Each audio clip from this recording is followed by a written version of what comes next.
Di ba, ilang taong ka nang nagsisimba?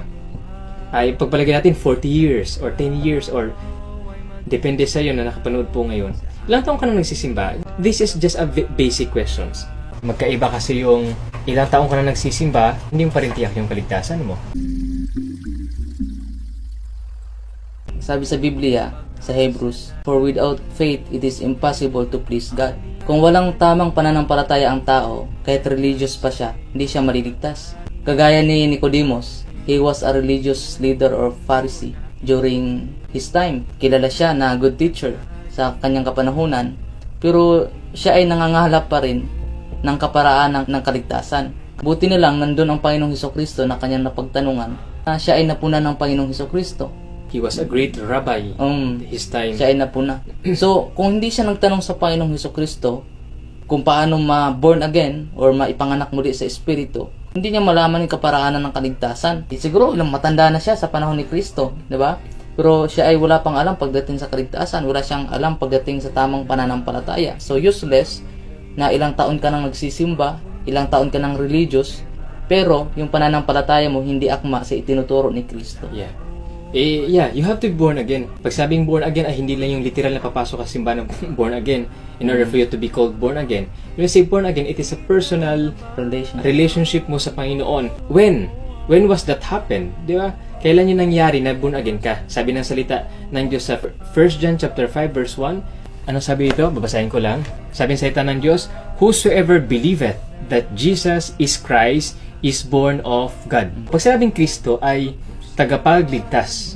We are sinners, pero si Kristo yung nagligtas sa atin, sinalo niya ating kasalanan sa krus sa Kalbaryo. Pag sasampalataya kay Kristo na siya namatay sa krus para sa iyong kasalanan at handa kang susunod sa kalooban ng Panginoon sa iyong buhay, not because of your religion today, but it is based of what the Word of God says. Pag ikay sasampalataya kay Kristo, ikaw ay ipinanganak naman muli. Kasi hindi lahat ng tao anak ng Diyos. Lahat ng tao ay nilalang ng Diyos, pero hindi lahat ng tao ay anak ng Diyos. Kasi, ang binigyan ng Panginoon na karapatan na maging anak niya ay na yung sumampalataya sa Kanya. John 1:12. John 1:12. But as many as received Him, to them, sa kanila, that to them gave He power to become the sons of God. Tiyak mo ba? Sa tagal mong pagsisimba ngayon sa simbahan na dinadaluhan mo, tiyak mo na ba na pag biniwian ka ng buhay ng Panginoon, saan ka pupunta?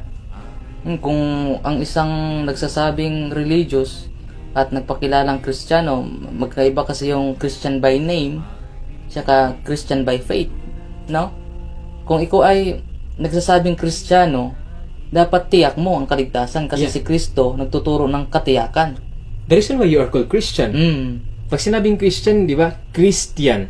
Pag ikaw ay pag ikaw ay naniniwala kay Charles Darwin about evolution, you will be called Darwinian. Because you are believing what are the teachings of Darwin. Kaya you will be called Darwinian. Kung naniwala ka na ang tao ay nagmula sa evolution. Mga sumampalataya kay Herodes, naging Herodians. Herodians. Diba?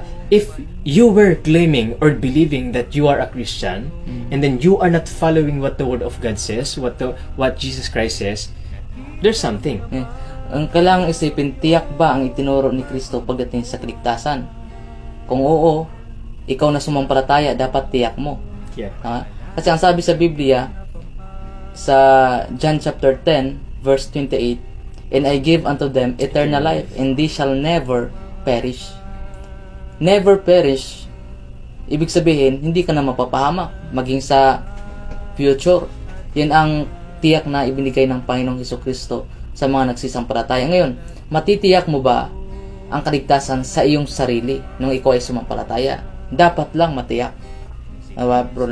Kasi tiyak si Kristo. Dapat lang matiyak sapagkat tiyak itinuro din yan ng Biblia. Ang sabi sa John chapter 5 verse 13, "These things have I written unto you that believe on the name of the Son of God, that ye may know that ye have eternal life." That ye have eternal life.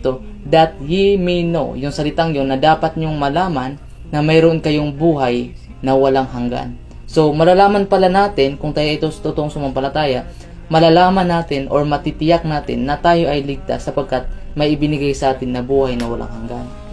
Kasi, ang banal na espiritu mismo magpapatuto sa iyong espiritu. Kaya, ibig sabihin, Pag sinabi ni Kristo magbibigay siya ng buhay na walang hanggan, claim it.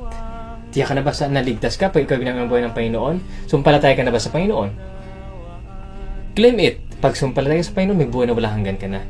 Now, magpatuloy ka, maghanap ka ng simbahan na nagtuturo ng tapat sa salita ng Diyos. After mong sumpalataya ngayon sa Panginoon, maghanap ka ng simbahan, maghanap ka ng Bible Baptist churches na nagtuturo ng salita ng Diyos. At doon ka gagamitin ng pagpalain ng Panginoon.